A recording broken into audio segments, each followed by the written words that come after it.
वेदों तथा श्रीमद् भगवद गीता के ज्ञान को प्राणी मात्र तक पहुंचाने के प्रयास में लगे हमारे चैनल सनातन धर्म ज्ञान गंगा में आप सभी का स्वागत है।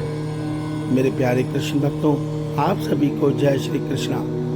मेरे प्यारे कृष्ण भक्तों, सनातन धर्म ज्ञान गंगा चैनल की आज की वीडियो में हम लोग श्रीमद् भगवद गीता के अध्याय 14 के श्लोक 17 को भगवान श्री कृष्ण जी की कृपा से सरल रूप में सुनने और समझने का प्रयास करेंगे। जय श्री कृष्णा। सत्त्वात् संजायते ज्ञानं रजसो लोभ एव च प्रमादमोहौ तमसो भवतो ज्ञानमेव च। मेरे प्यारे कृष्ण भक्तों, श्रीमद् भगवद गीता के अध्याय 14 के श्लोक 17 में भगवान श्री कृष्ण जी अर्जुन के माध्यम से हम मनुष्यों को यह सत्य समझा रहे हैं कि हे अर्जुन, सत्वगुण के से ज्ञान उत्पन्न होता है और रजोगुण से निसंदेह लोभ और स्वार्थ उत्पन्न होता है और तमोगुण से प्रमाद, मोह और अज्ञान उत्पन्न होता है। मेरे प्यारे कृष्ण भक्तों, आइए आज के इस श्लोक को हम थोड़ा सरल रूप में सुनने और समझने का प्रयास करते हैं। जय श्री कृष्णा।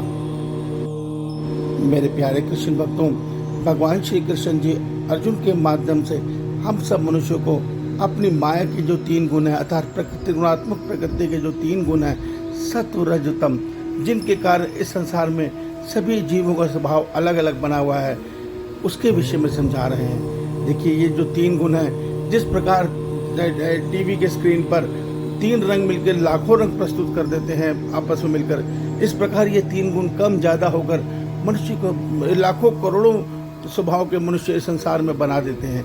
जो मनुष्य का स्वभाव है, अच्छा है, बुरा है, लोभी है, स्वार्थी है, दयालु है, किसी को निष्काम सेवा करने वाला है या राक्षसी है, ये सब इन 3 गुणों का खेल है। इसमें आत्मा का कोई हाथ नहीं है। तो आज के श्लोक में भगवान कहते हैं कि हे अर्जुन, जब मनुष्य के अंदर सत्व गुण उत्पन्न बढ़ता है तो मनुष्य के अंदर विवेक ज्ञान उत्पन्न होता है, अर्थात वो ज्ञान जिसके द्वारा मनुष्य परमात्मा के भगवत प्राप्ति मार्ग पर चलकर भगवान को पा सकता है।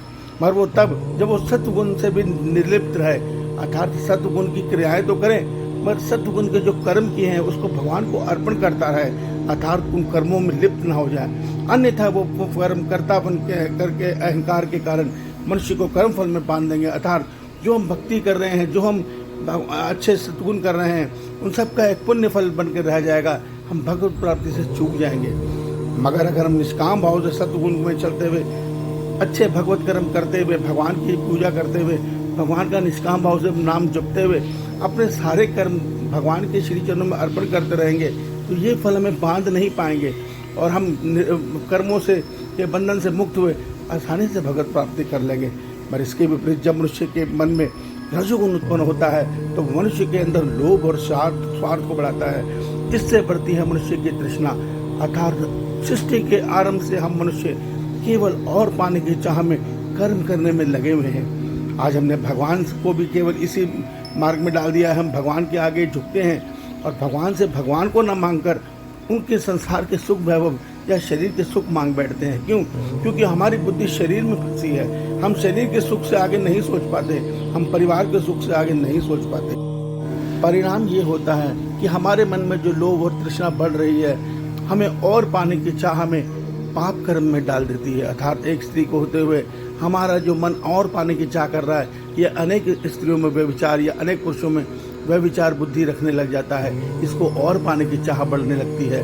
अच्छा धन कमाते हुए भी ये बेईमानी करके और धन कमाना चाहता है और हमारी जीव आत्मा को पाप कर्म में डालकर तमस गुण में गिरा देता है। क्योंकि जब जब पाप कर्म होंगे तब मनुष्य रजस गुण से तमोगुण में गिर जाएगा। और भगवान कहते हैं कि जब मनुष्य तमोगुण में गिर जाता है तो वो प्रमाद की स्थिति में आ जाता है। प्रमाद उसे कहते हैं जो मनुष्य को नहीं करने मगर मनुष्य उन कर्मों को भी अच्छा मानकर करता है, तो वो प्रमाद की स्थिति होती है। भगवान कहते हैं जब तमोगुण बढ़ता है मनुष्य के अंदर प्रमाद बढ़ता है, मनुष्य के अंदर अज्ञान बढ़ता है, क्रोध, हिंसा, काम वासना ये सब उसके मन में घर कर जाती हैं और वो इन विकारों में फंसकर पशु की योनि में चला जाता है। इस प्रकार सृष्टि का ये चक्र चल रहा है, चलता ही रह जाता है। इस सत्य को समझिए। श्री भगवान आप सबका कल्याण करें। आपका दिन शुभ हो। जय श्री कृष्णा, जय श्री कृष्णा।